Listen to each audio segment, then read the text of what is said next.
Hundreds of crypto treasury companies have appeared over the last year or so, scooping up billions of dollars worth of crypto. While these are generally seen as bullish, many investors still have questions about what's really going on with these new investment vehicles. Thankfully, a recent report puts everything into perspective.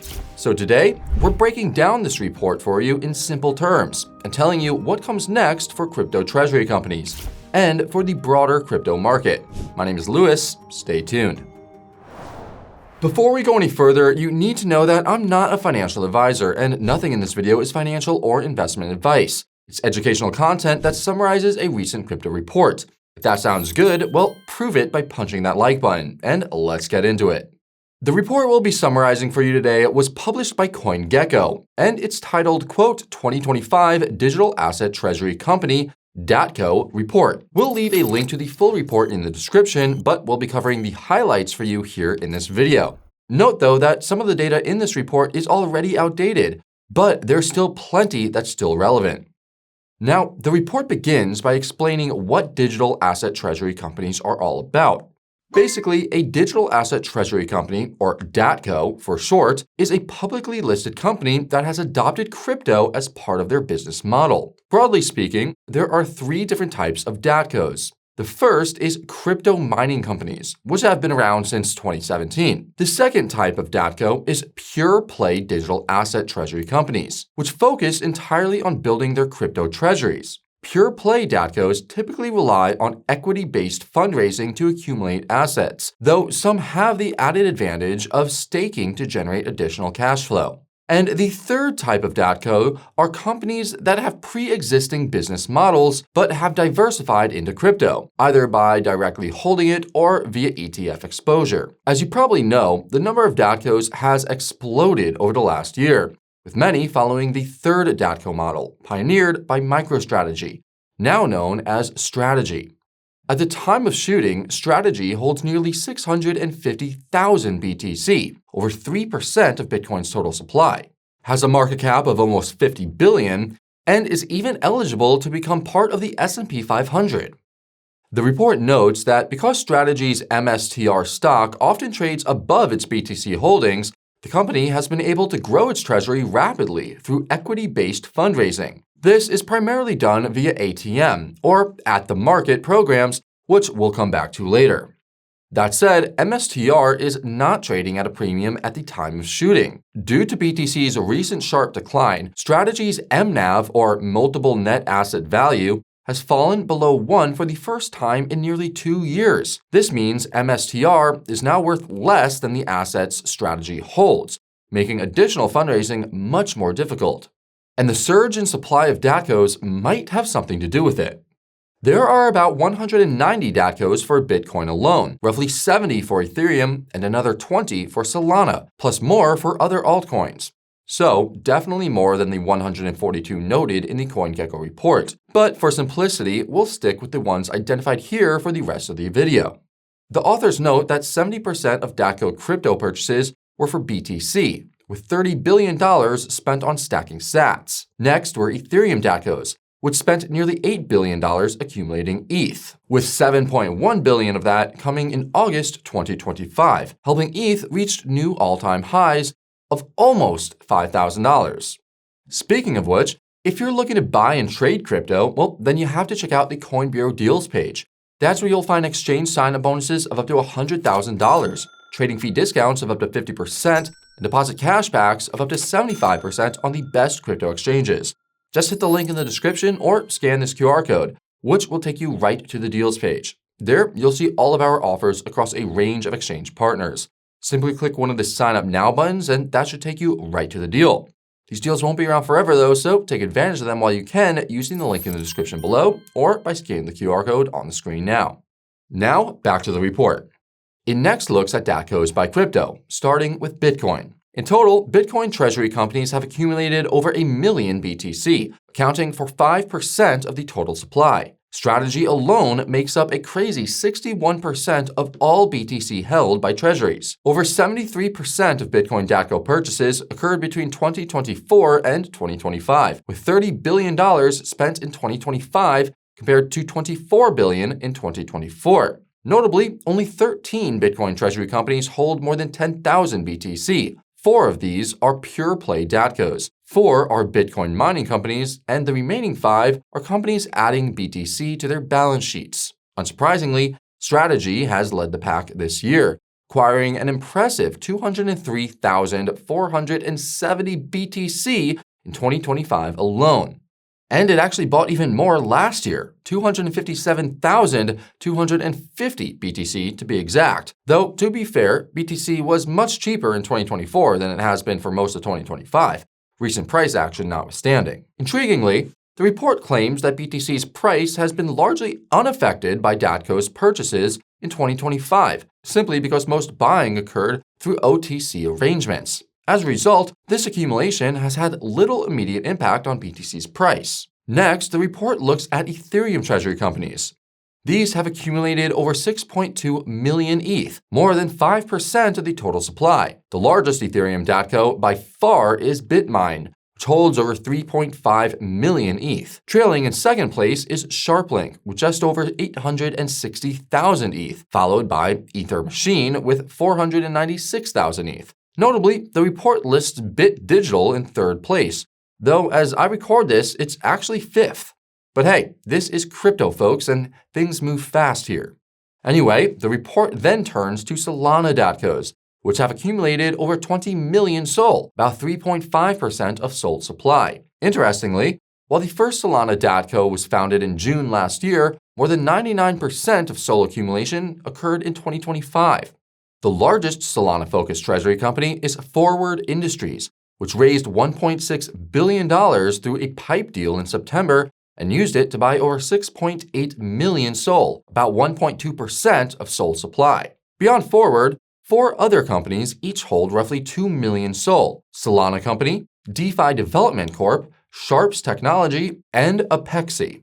What's crazy is that the Solana Foundation has reportedly helped establish at least 7 of the 20 Solana treasuries by letting them buy SOL at a steep discount. Anyhow, the report then examines the 2 DATCos accumulating BNB. Together, they hold around 643,000 BNB, just 0.4% of the total supply. The larger of the 2 is CEA Industries, soon to be rebranded as BNC Holdings, which holds 515,000 BNB. The company plans to use equity raises to double its holdings to 1 billion BNB within 18 months. The other BNB-focused DATCo is Nano Labs, which currently holds 128,000 BNB. It built this position through 3 purchases in July, but hasn't bought more since. That said, Nano Labs aims to require 5 to 10% of BNB's total supply, which honestly is crazy. Just for context, that would put its holdings somewhere between 6.8 million and 14.7 million BNB.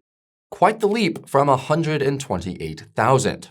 Next, the report explores what's driving the DATCo narrative, starting with its most influential figures. Unsurprisingly, the first name is Michael Saylor, the man who started it all. MicroStrategy made its first $25 million BTC purchase in August of 2020. Saylor's unwavering bullishness has since become legendary, symbolized perfectly by the laser eyes on his X profile. Of course, Saylor has inspired many others to follow in Strategy's footsteps. One of these is Japan's Metaplanet, often dubbed as Asia's MicroStrategy. Led by CEO Simon Jarovic, Metaplanet has quickly become one of the top Bitcoin treasury companies despite only launching in April last year. Naturally, some have been inspired to launch DATCos for other cryptocurrencies as well. The biggest standout is BitMine, which ironically started as a Bitcoin mining firm. BitMine is led by Chairman Tom Lee, a well-known Wall Street strategist who steered the company from Bitcoin to Ethereum. Another influential Ethereum DATCo is SharpLink, a former gaming company now led by Chairman Joe Lubin. For context, Lubin is one of Ethereum's 8 co-founders and the founder of Consensus, the company behind MetaMask. Another notable figure in the DATCo space is Kyle Samani, chairman of Forward Industries.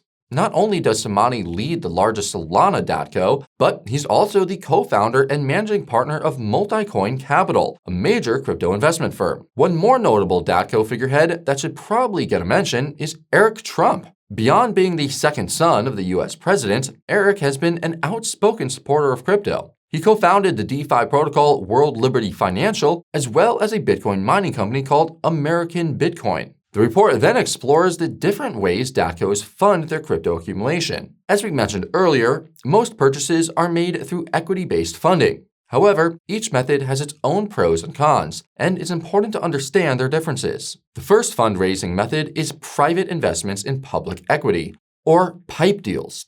PIPEs are most commonly used by pure-play DATCos, especially in their early stages, as they allow companies to raise huge amounts of capital directly from major investors. Sometimes, financiers will simply inject crypto directly into the treasury in exchange for shares. Broadly speaking, PIPE deals have two main downsides. First, equity is often bought below market value, which could push the stock price down in the short term when these discounted shares are sold. Second is that strategic and institutional investors become major players from the start, potentially giving them significant influence over how the DATCO is run. The second equity-based fundraising method for DATCos is at-the-market, or ATM sales. ATM equity sales offer a flexible, low-friction way to issue stock and raise capital without significantly impacting the stock price. They're typically used when a company's MNAV is positive, meaning its shares are trading above the value of its underlying assets. ATMs are most often used for gradual accumulation and are a preferred tool for strategy. That said, there are two main drawbacks. First, issuing additional shares dilutes existing shareholders, making shares less attractive to both new and existing investors. The second is that if the MNAV turns negative, ATM deals start to look expensive, making fundraising much more difficult. Some argue that this is already happening. Even Strategy's MSTR is no longer trading at a premium, which could create serious challenges, and we'll talk more on that later. Moving on, the third fundraising method for DATCos is perpetual preference shares. Put simply, these are alternative versions of a company's common stock that attract investors by paying a dividend. This allows DATCos to raise funds without diluting existing shareholders and is another method frequently used by Strategy. The caveat to perpetual preference shares is that it's not always clear how these dividends are funded. This is especially for pure-play Bitcoin treasury companies, like Strategy, since BTC doesn't generate a native yield. The fourth fundraising method for DATCos is issuing convertible senior notes, which are essentially bonds sold to investors that can later be converted into shares. This provides investors the security of debt repayment while offering the potential upside of equity if the company's stock prices rise. The downside is that investors can anticipate when these notes will convert into shares and may sell their own holdings before they're diluted. Additionally, convertible notes are debt instruments, which must be repaid at some stage. Crypto's volatility, combined with rising interest rates, can make this challenging. Finally, the report examines how adopting crypto has affected DATCO share prices. The pattern is pretty clear. In most cases, a DATCO stock went parabolic within 10 days of announcing its crypto pivot, often reaching new all-time highs before retracing. For example, Bitmain's stock surged roughly 30x in its first 10 days after its announcement. Usually, the initial pump occurs immediately after the announcement, but before the DATCO officially launches. This means the biggest winners are usually those who get in early. In fact, the report notes just one major exception, Metaplanet.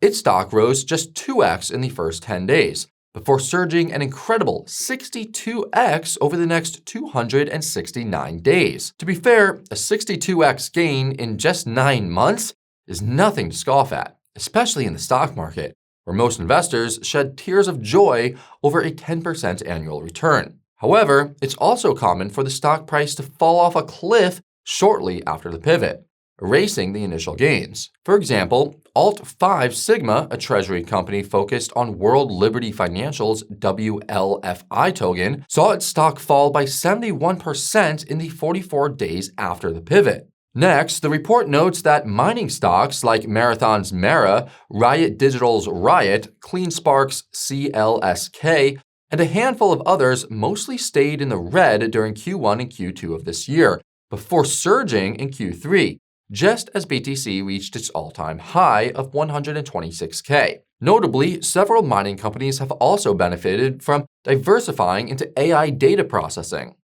Intriguingly, though, the best performing mining stock wasn't the one with the largest treasury. That title goes to Cypher, which far outperformed its peers, closing October with impressive year-to-date gains of 286%.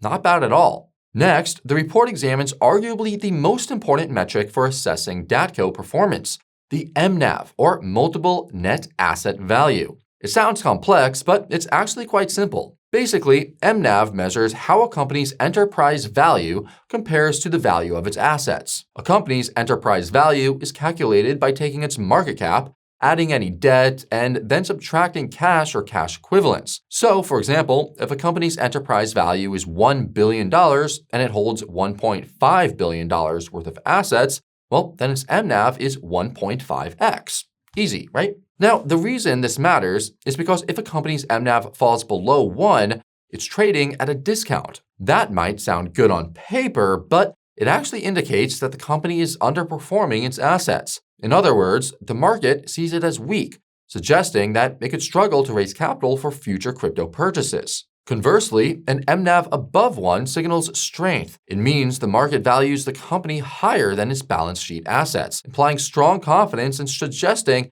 that it should have no trouble raising funds to expand its treasury. Until recently, the hype around DATCos meant that most had an MNAV between 1 and 2.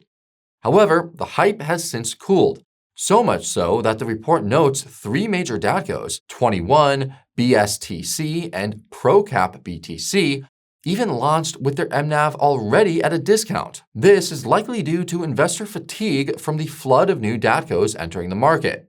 And finally, the report examines issues with equity-based fundraising, using Semler Scientific, a Bitcoin treasury company, as an example. Semler was one of the earlier DATCos, beginning its BTC accumulation in May of last year. This allowed its SMLR stock to benefit from Bitcoin's Q4 rally, pushing its MNAV to an impressive high of 4.3. However, Semler's stock plummeted at the start of 2025, and by April, its MNAV fell below 1, making common equity issuance nearly impossible. To make things worse, a proposal to issue preference shares was rejected by existing shareholders.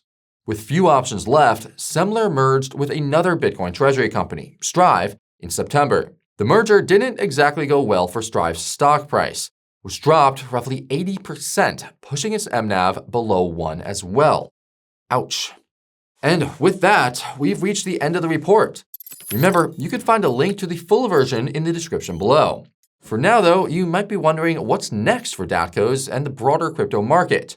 Well, it's safe to say that the market is in a much worse state than it was when this report was written. So let's bring you up to speed. In case you haven't noticed, lucky you, the crypto market has been down bad since October 10th, when a record $20 billion was liquidated. This has crushed the value of crypto treasuries, causing the MNAV of nearly every DATCo to fall faster than many could react. And Strategy is no exception. As I record this, its MNAV stands at 0.88, slowest it's been in years. This has made it tough for DATCos across the board to attract new investors and raise capital, leaving current investors with paper losses. Naturally, many are now worried about the damage this could cause to DATCos, and by extension, the broader crypto market. After all, market conditions are only getting worse, right? Well, believe it or not, the worst may be behind us. While it might feel like it's so over, there are multiple indicators suggesting that the crypto market has bottomed out and is about to bounce back, assuming it hasn't already by the time that you're watching. And by the way, when we say multiple indicators, we mean 105 different indicators, analyzed by macro analyst Myad Khosravi. According to Khosravi, the recent market downturn was just a washout, and the next step could be a longer-term BTC rally. But there are other factors at play too. Bitcoin's RSI is at lows not seen since the last bear market, and BTC's price has broken well below the Bollinger Band on the weekly. Both of these factors suggest that investors will soon be buying the dip, pushing BTC back up and to the right. To be clear, this would likely be BTC's last rally of this cycle, and the silver lining is that this final rally could give altcoins their moment to outperform. Bitcoin dominance has been declining since July, and this has continued despite the recent decline in prices. And while some of this decline in BTC's dominance is due to people rotating out of BTC into stablecoins, the recent rise in others' dominance suggests that there is in fact capital rotating into altcoins beneath the surface of this brutal price action. This suggests that altcoins will outperform BTC in the final rally, if it occurs. Not only would this benefit our portfolios, but it would also boost the valuations of crypto held in DATCo reserves, helping their MNAVs recover organically without diluting stocks or taking on extra debt.